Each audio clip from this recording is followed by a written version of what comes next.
Hello, cultists, and welcome to After Dark, the Near Dark Society talk show. You're doing that too soon, where we discuss our past games, current projects, and anything else that comes to mind. So, this is our first time doing this on YouTube. Mm-hmm.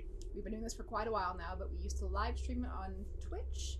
We decided to change it up a little bit, see if we get any more mileage out of it on YouTube. Mm-hmm. So normally what happens is we live stream this, and people come into the chat and they ask us any questions about our games or anything else they want to talk to us about, and we just talk. So how we're going to do this now is we're going to pre-record them. Since this was kind of a last minute thing, we don't have any questions right now, so we're just going to go about talking about games and anything else. And at the end of this, you can send any questions you have either to our Discord channel, which we'll put a link for it somewhere. Don't know where. That's his thing. And in the description. Click right here. Or you can email it to AfterDarkQNA, which we'll put on the screen here, so you can email that to gmail.com. I'm not putting it anywhere you're pointing. Put it over there. Or you can also leave a comment in this video below. That too. So 3 different ways you can do it there. Alright, so we're going to start off talking about our D&D game, Death Attack, this past Sunday. Ooh, yeah. And I'm going to grab myself a fritter. Was a very saucy one. I really enjoyed that one. That was our Valentine's Day special episode. That was a lot of fun. It was. So, Both the Valentine's Day special and fun. Some shit happened. some shit happened. So basically, you want to describe how you set the scene for us to go about this Valentine's Day special? Right as I take a bite of donut. Yeah. No, You gotta talk like that. Also, we have donuts. We're gonna have donuts for all of these now from now on, I think. No. Thanks, Quentin, every single time. I will name it. I have a name. I've said it. It's at the beginning of this video. You don't know that, though. So, as much as you can plan for an event like Valentine's Day, unfortunately, our game previously, in the previous week before that, revolved in crew member deaths and some tragedy for the Yeah, it was quite the jump. for the party. So I had to sort of introduce some shenanigans and some fuckery to get you guys to be involved in a Valentine's Day themed episode, which I did by introducing, Yerglebub. Yerglebub. Beetlejuice. Basically is my world's Beetlejuice, and low-key is just Beetlejuice, so that was the setup for it. So did That's anyone have bullshit. any particular things they want to talk about that happened with their characters during that? Anything you want to get off your chest? Fallner, I feel like it was pretty cut and dry with you, bud. Fallner did not have dementia. You were having a stroke I through the forgot about that. So I was insanely cold. And I couldn't think straight. Oh yeah.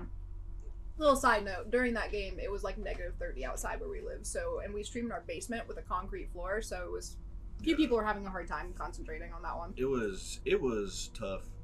I couldn't feel my toes by the end of the game. Neither could I. Yeah. And yeah, it was scary. But go ahead. Wow, he didn't have dementia. Yeah, he didn't have dementia. It was, that was... I thought it played well though, because as soon as you started doing that, we're like, oh god, the rumors are true. It was a player faulty there. I mean, I liked everything that happened. That was very entertaining. Everyone's parts were just hilarious. I really liked. I'm glad I didn't have the only awkward interactions. Sky and Lavender had some awkward interaction, and I loved it. What do you do with flowers? I loved grow it when, when she was like, you turn around, she was dressed up as a big flower, and you're just like, huh? I was like, oh Where Jesus. that? Yeah, no, I said you made that. In the most asshole-ish way possible. But you know, he's not being an asshole, he just doesn't even know any better. It's Yeah. the sad part. But yeah, that was fun to watch. It was very fresh, breath of fresh air to see Kaz be polite. Yes. It was interesting to see him roleplay. So, okay, that's another part we didn't say. Our characters in this situation, this little fictional world we were in. Yeah, this little dream sequence. Yeah, we're basically our characters without any trauma that ever happened to them. So it was our characters if they were just fucking normal. Right. So we had a role play in that aspect too, which was a nice little exercise. Put yourselves in, well, except for I don't know what. Except was- Fallner, he just got dementia. He broke down. He broke down. all the trauma. The best part was I feel like I gave you such a great build-up about being this conqueror king and being this barbarian warlord like from the north, and you show up in this grand entourage With and a band? with a band and everything, and then the first thing that happens is you're just like, get off your horse. Yeah, just a horse. Long ride. How long has it been? You can tell Months. you were being fit. You were being mentally and physically affected by by the cold around you. Mhm. It was. It very- worked though. It was fucking hilarious. I They loved handed it. me a rose, and I gave him my riding clothes. You gave us. Yeah, that was the. Yeah, that that's was what the it start was. of it. That was the start of it. It literally You're like, was I did like- not bring you anything. I was like, you're a king. You don't need to give him shit. Like, I was just being nice, and you're just like, here you go. And I'm like, what the fuck do I do with this? I think it goes to show, in the years that we've been role playing, one thing I've learned, especially being in this group, is when you do something fucking stupid, just go with it. go with it. Just fucking go with it. Because normally, in the early years, you do something stupid, you feel stupid, and you'd be like, oh, well, fuck. No. After a while of doing that, you're just like, yeah, you know, I'm fucking committed. Here we Yeah. go. Here we go. Let's do it. Yeah, that's basically how a lot of our, whether it be Chicago by Night or Death Attack. like, Memphis is a perfect fucking example of that. Yeah, like Just being stupid and just going with it. yeah, because that's what garners some of the best interactions with characters a lot of the time. You know, you and I do it all the time to Quentin, just in real life, No. where one of us says something and then we just keep going. You with guys it. double down on it. Like you guys, one of you guys will say something that's either extremely incorrect or just like half thought through, Yeah. and then I will question it, and then you guys go, "No, you're wrong. We're just doubling down on this." That's basically how a lot of the role playing aspect of it actually comes together. A lot of the time is, you know, one person will do something and then everybody else will just like continue with it. You know. Yeah, so if you're new to role playing, don't let anything. If you do something stupid on accident or whatever, don't let that affect you. Just fucking go with Yeah, it. Just yeah. own it. I would definitely, I would say, don't ever be too hypercritical of a decision that your character made. If you get to the end of this session and you're like, wow, I feel really dumb for having my character say that or do that. Don't beat yourself up for it, because your character is supposed to be a real living, breathing individual. And guess what people do? People fuck up all the time. Yeah, don't feel bad about it because the odds are everyone you're playing with is just as dumb. If you're playing a character that is Give it time.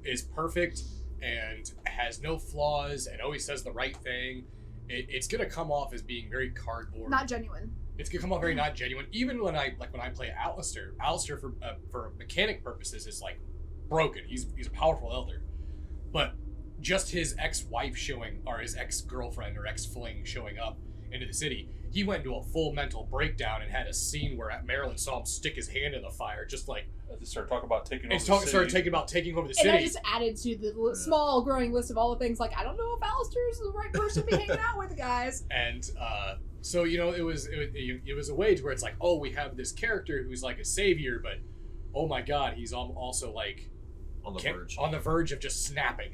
Yeah.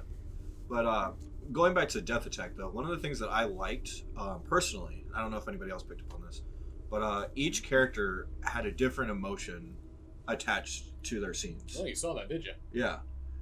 Like, I don't know if you... I think was that playing off of what we sent you? Because before the game, he had sent us a message saying, "Hey, give me your character's like greatest lust." I think is how you worded it, like the greatest thing they lust after. I said, yeah, what is it that your character lusts after?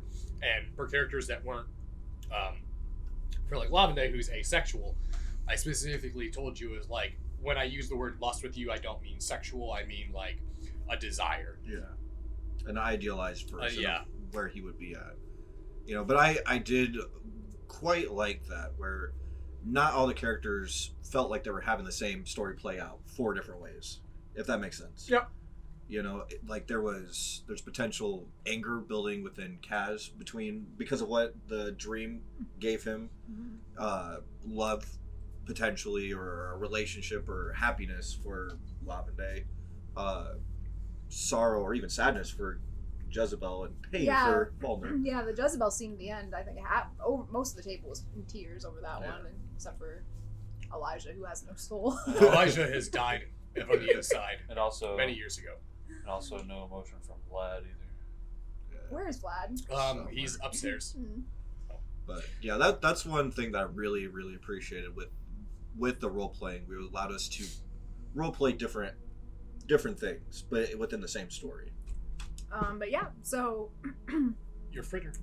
your fritter I'll awaits. get it after stream. It needs to be eaten during the So stream. I figure at this point we can segue into Call of Cthulhu, which we played last night, Mhm. which was Finished up. the final episode, episode 6. Wow, a lot happened.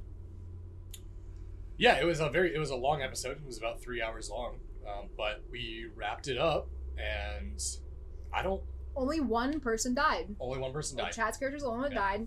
His character ended up in a mental hospital. Yeah, And me and Kenneth- Elijah's characters, I wish that my character was dead. Negative 12 sanity. yeah. Your character definitely hit the rock bottom of the sanity pool in Call of Cthulhu, and of course that means permanent madness, permanent insanity. So your character will be giggling their way up in mental institution. So yeah, basically the next Call of Cthulhu game, he cannot play Kenneth, I'm assuming. Correct. Okay. Yeah. I play Kenneth's brother. He's dead. Kenneth's brother is also dead. No. Is he? I mean, is he? I will say that I was not expecting the end. For those who are watching this after the fact and you haven't seen it yet, I won't spoil it. But yeah, it was. Well, I think rollercoaster. we can go ahead and put a big spoiler warning. If we're going to edit this is where a Spoiler big warning. spoiler is going to start flashing. Oh, I mean, Keep that in. Is the cold still affecting you? no, I don't know. No, the tentacles. I'm quite warm right now. But spoiler, yeah. But yeah, Yen being the big bad, I was not anticipating that because I assumed that anytime that I'd seen him prior, whether it was him in the morgue or him on the train. Well, him in the morgue, that was an actual clone. That was not his clone. I assumed that it was like legit. But that was kind of the reason why he did that, was so that he would be technically presumed dead. Yeah. But I told you this after the fact, but when you had that moment on the train where the hooded dude reaches out and grabs you, like, that actually was Yen. Yeah. Which is crazy. To And think in a about. way, it was Yen kind of trying to get you to stop pursuing it, because he knew if you kept going after it, that it was going to inevitably end the way it did. Mhm. Because obviously it does end with a resolution to the Dark Winter miniseries, but it also opens up a new chapter for a continuous story, another anthology of sorts with different possible characters and maybe reoccurring characters. So you could end up seeing Joseph again. You could end up seeing Avery potentially. Piggybacking off of that, it led us to an interesting conversation or interesting discovery, because we were talking about Call of Cthulhu and how popular it was, like, stream-wise or anything, and we found out that it was the #1 selling TTRPG game last year. In 2020, it's definitely growing and rising in popularity. I think, like as you said, things like Stranger Things, things like Lovecraft Country, the new Nicolas Cage movie.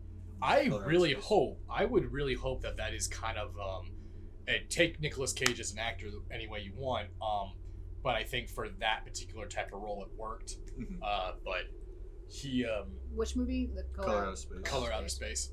That's on Shudder if you haven't watched it and you like Cthulhu stuff. I hope That'll that is a will go. precursor for More.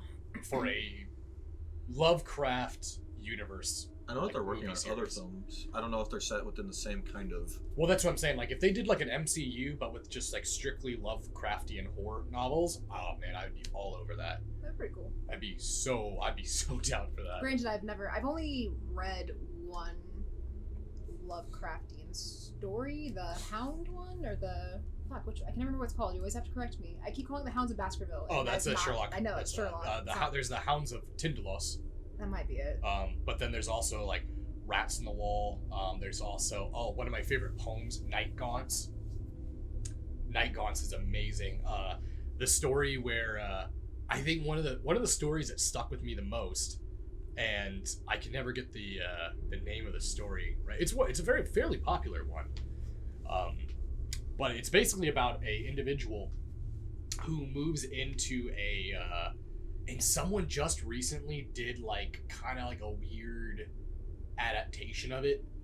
But this guy moves into this apartment, and every night he keeps hearing his neighbor playing music, and it's like this horrifically haunting song. And it just starts getting on this dude's nerves, and I'm just gonna cut it down. There's a lot of, obviously, one thing you'll know about all H.P. Lovecraft shit is that there's a lot of suspense and build up to the final like reveal of what's going on. But it all basically boils down to this guy gets to a point where he has enough.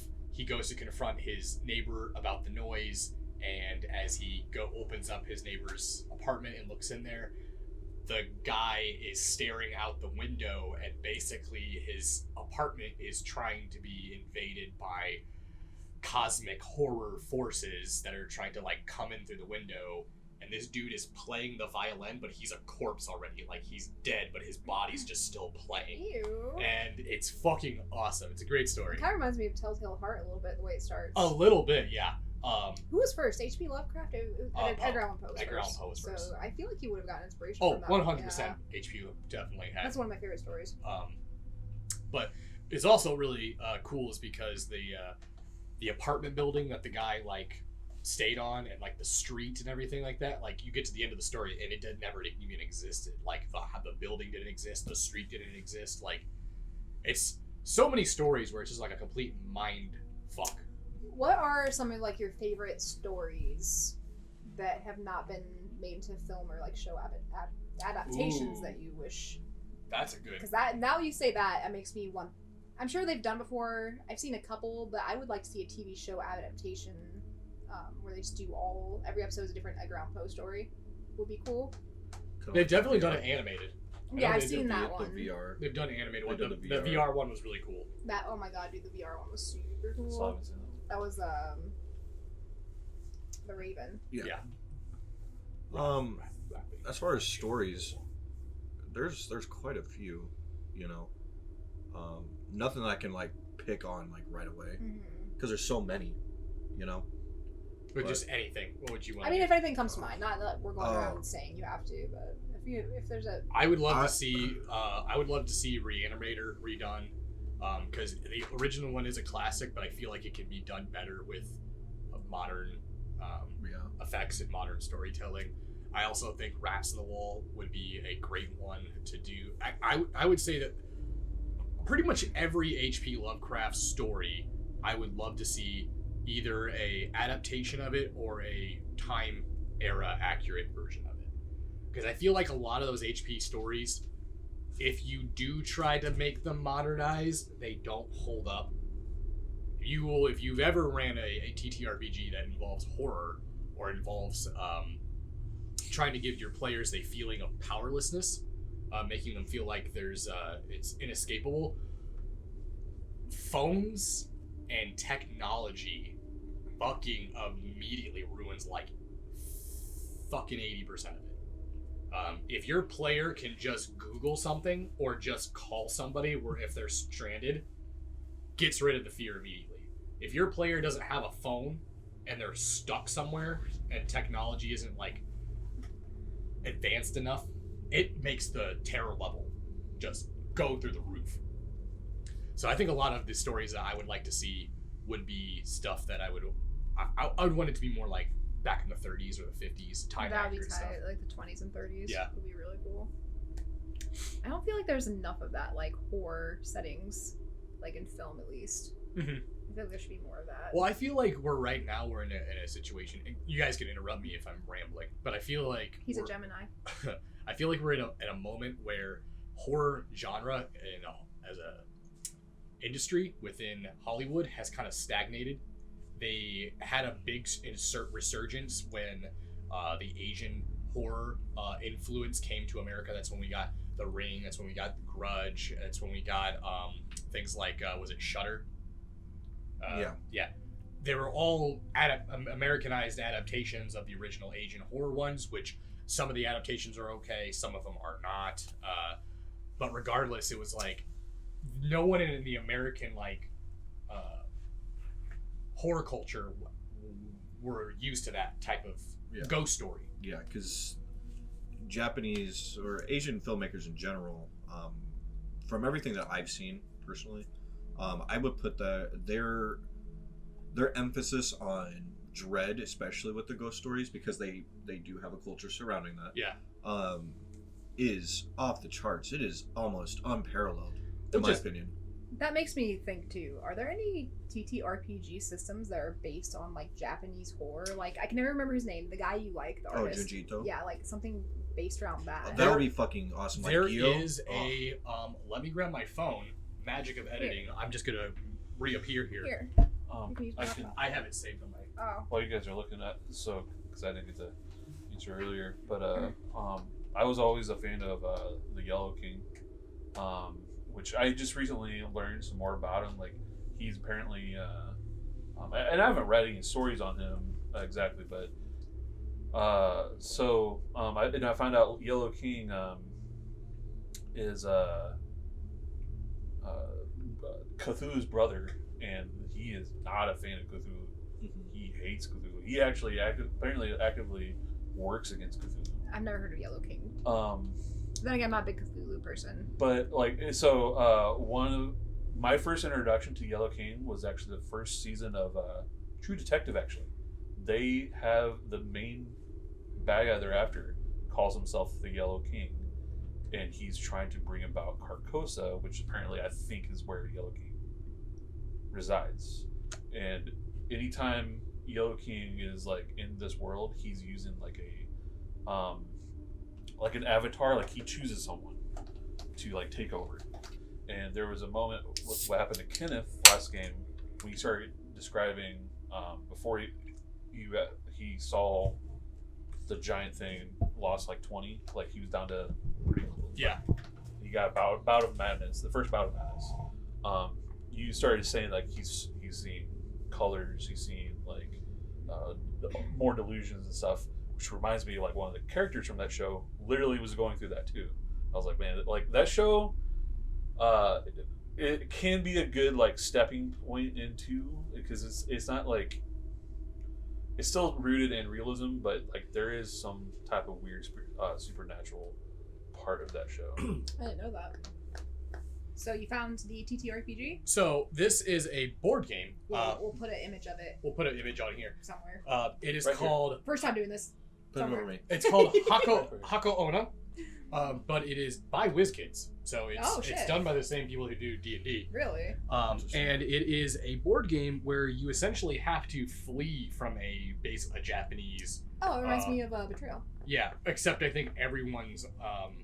I don't think there's a particular person who plays the ghost, or maybe there is. But I've been wanting to pick this up and possibly do like a board game night and stream it. That'd be fun. But it looks pretty interesting. It does have that classic, Asian horror vibe. Putting it over to it. Chad's face again. You do that, do the little kawaii desu thing, and we can put it right over your face. I think it would be cool to have, Junji Ito inspired, like more, because he's starting to get kind of into the mainstream now. They're selling his stuff at Hot He's on Topic, so he's made it. So He's still alive, right? yeah. He's actually fairly young, considering. I know there was just an animated series that was just released for his work that was not well received. But if they did like a TTRPG or even a board game like that, I think it would be really fun, especially with things like Spiral or Gyo, like I mentioned earlier, with the sharks that have like the spider legs. That could be a cool thing for us to like kind of Black Cat Host Club, where we just like play off of another system but make it our own thing. Make Yeah. it And do, turn like, a into Japanese Junji horror. Ito type Yeah. horror. Yeah, That'd be cool. Yeah, that'd be really interesting, because that falls under like the Cthulian dread, existential dread. So if that's You know. something you guys would want to see, leave a comment and let us know if that's a game you'd like us to do one shot of. That'd be fun. But I also, kind of like circling back to that, I like, what do you think about when it comes to horror now in Hollywood? When it comes to, if you think about it, there's things like Shudder, like the streaming service Shudder is now getting, I would say, fairly popular when it comes to like people who enjoy horror. Yeah, which if you're a fan of horror, which I'm assuming you are because you're here, Yeah. That's true. you don't have Shudder yet, get it because it's Yeah. very good. It's a very good service Very worth the money. for a variety of genres. It's not just like slashers or Alien or. Sponsor us. Oh, that's true. Shudder could sponsor. So, just so we know, I've actually reached out to Shudder. Have you really? Yeah, I have. They haven't messaged Story of our lives. But yeah, it's a good way of kind of easing yourself into it. They break everything down by genre. So, But it's if you do look at it, a lot of the stuff on there that I find is very like the newer stuff they add to it. It seems like they're doing a lot of anthologies, a lot of older things like Creepshow are being remade and kind of put back up there, which is really cool to see some of those like Tales of the Crypt style shows returning. But I'll say this, as far as it comes to like full feature length films, I find a lot of the horror stuff being released sort of lacking. It's that they've started kind of getting into this whole, I call it like the Annabelle 5 mentality, where they're like, oh, this horror movie did really well. Yeah. Let's just pump out a copycat. A copycat and then give a different number on it. Like, I feel like that recipe formula works well with slashers. Yeah. Because slashers kind of have this like campiness to them already. Like the whole concept of a slasher isn't very realistic. Did they kind of do that recipe with Paranormal Activity? Yeah. It just Like kind of the one was good, and then like they just did like. it just I didn't even like the first one. pumping them. There's a few I can watch, but like I actually do have sometimes motion sickness. Well, was The Rise of Leslie Vernon found footage? No. No. It was a documentary. That's like a mockumentary. Things like That's a good movie. That was good. Random thought of the day. to piggyback off of that, things like Cannibal Holocaust or Creeper kind of falls under that banner as well. Done right, like the found footage 3D or whatever, that movie that we watched on Shudder. Yeah. Was going to be the first ever 3D found footage. yeah. Well, it was so like it knew exactly what it was. It wanted to be the Scream of found footage. Yeah. That's what it was trying to do. Speaking of Scream, are you guys nervous for the new movie? I am. I'm very nervous. I'm nervous because I have high expectations because it's like the all original cast and shit. Kill your And expectations right now. It's like my favorite slasher movie. Just expect something terrible, and then you'll love it when you go see it. Is that what you do with all the movies you go see? Yep. That's what I did with Nightmare on Elm Street. Honestly, The remake? yeah. I went in going, this is gonna be garbage, and I came out. Remakes are always bad. I came out like, wow, this is not nearly as garbage as So- it should be. But as far as Scream 5 though, for me, Scream 4 is my second favorite Scream movie. So I'm hoping that they continue that trend of keeping it at least good. And I like 1 and 2. Those are the ones I always watch. 1 and 2. 1 is definitely my favorite. 2, I think, is just as good. 3 was meh for me. And I think I saw the trailer to 4, and I just kind of was like, after seeing 3, I didn't think I wanted to watch It it. was good. I like it. But I think my personal order, since we're doing this, 1, 4, 2, 3, right now. Since we're going off on a tangent, we can use this opportunity now to segue into what's coming up for us this weekend, which is Virtual HorrorCon. Let you guys know about that. I'll go plug that real quick. That's Gehenna Gaming's annual horror gaming convention. Elijah will be in a workshop with Ellie Collins from ATL by Night. Yep. They will be discussing how to run a long form story for players and how to stream a vampire game, essentially. Chad is going to be... What game are you going to be in again? I don't remember the actual name of it, It's but an it's alien it's based on the Aliens TTRPG thing, being ran by Wes from Carrying Comfort. Carrying Comfort. I'm terrible with names. Carrying Comfort, it's also the stream that does the Iron City by Night Vampire Yep. Masquerade game. I'm going to be doing the Urban Shadows 2 game by Magpie Games. So that's what we got going on for that. So if you guys feel Kind of like sounds talking like about it, Shadowrun. Sounds like Shadowrun. it kind of gave me Wolf Among Us vibes from what I was reading about That'd it. be It's- right up your alley. If you guys are curious, just go to the Virtual Gaming Con's website. They have a list of all the panels and workshops and live games, so you can find what we're going to be in. And then if you want to watch us, stop by and say hi. And I will be watching from my anxiety-ness. You'll be watching from your anxiety-ness. My anxiety-ness. Anxiety nest. Yes. Yeah. You know, I hate doing it too. I don't hate doing it. I also get anxiety about it, but you have to make yourself do it to get over the anxiety. You gotta do things that you're afraid of. You gotta eat a donut. Yeah, you're the only one that hasn't eaten a donut. I'll eat it. I was just gonna say Death Attacks Sunday, 8 p.m. Central, Yeah, on Twitch. and we're gonna Which be is our starting D&D homebrew game. D&D homebrew game. Oh my god! And then Monday we're gonna be starting Hellgate up. Yes, which is Quentin's very own written custom TTRPG. Mm-hmm. So we'll be playing the beta version of it, 1.2 beta. which is like, will you describe what Hellgate is? To give you guys a very quick explanation, it is a dystopian, I would say not dystopian, it can have a dystopian vibe, but it is a cyberpunk futuristic world filled with mythological creatures. So vampires, werewolves, dragons, pixies, pretty much anything that you can think of in mythology. I plan in the like final product to have well over 50 breeds. And Hellgate is the organization that you can work for? Yeah, you can. Are we doing a Yep. Hellgate's operative No, game? you guys can do whatever you want. I want you guys to have more free control over what you're playing instead of having you guys be Hellgate operatives. If you guys want to be one, you can. You don't have to be one. And this just in, also, he's adding mechs to this beta test, so that's a thing. There was a mech in the first one too. I don't remember that. You guys fought it. It was the last boss. The leprechaun got into that Oh, that's a mech. mech? Oh yeah, that's right. I thought he was just like a crazy robot person. Yeah, because I was playing Revenant and like I was just trying to like, yeah, that was a good fight. Well, anyway, they don't care because they haven't seen it. It's So, crazy. if you guys are interested in that kind of vibe of a game, come check it out. It's completely original, and we'll be doing that this coming Monday, which is, what day is that? That is the 22nd. 22nd, possibly, probably. Other than that, we are working on Dark Archives, so if you're not in our Discord, join our Discord. We Click it right here. announced that we're going to be starting a little side project where I'll be hosting a show that we're going to call Dark Archives. So we'll be talking about, every episode will be about either cult, supernatural, unexplained phenomena, things like that. Because we used to also stream talk shows where we talk about that stuff, and I miss it, so we're bringing that back. You should do an episode on spontaneous combustion. I fucking fully plan on doing an episode on 'Cause spontaneous combustion. How There's some crazy how does stories. that happen? There's some. I hear it's spontaneous. And BuzzFeed did the story, but I'm gonna fucking talk about it anyway. The lady in the recliner. Yeah. Yeah, definitely touching on that one. But yeah, if you're into that stuff, look forward to that as well. Dark Archives should be starting up here within the next month.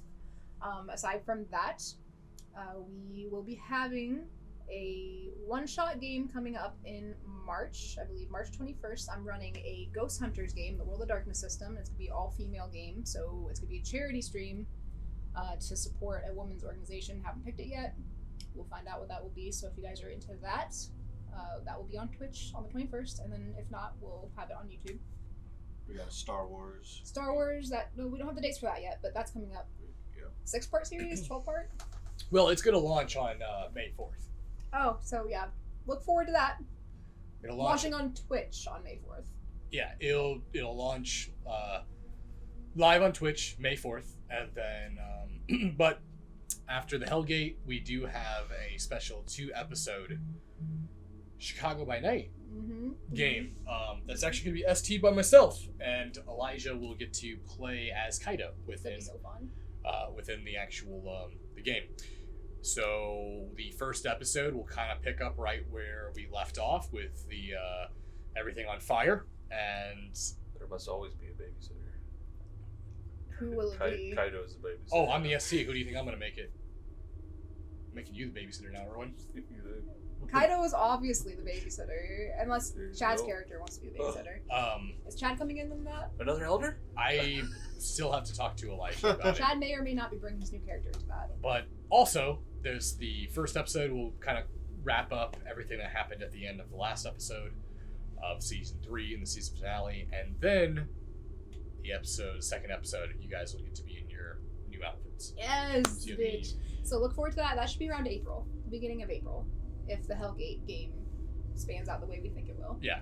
So look out for that around April. Once we get towards the end of March, we'll probably make an official announcement for the date. Yeah. Once we feel out how long Hellgate's going to run for. But yes, it's gonna be fun. A fun little mini piece of vampire content because I know you guys have all been missing it very dearly. So we thought it'd be fun for Quentin to take the ST reins. He's never ST'd before, and he's got a knack for it and a very natural talent for doing that. So it should be fun. Okay, I think that's it. All right, so don't forget if you have any questions for the next one, either comment them below, join our Discord, put it in the After Dark channel, or email it to afterdarkqna@gmail.com. I'll type it out. I'll put it on the screen here somewhere. Beautiful. Okay. All right, guys. So until next time.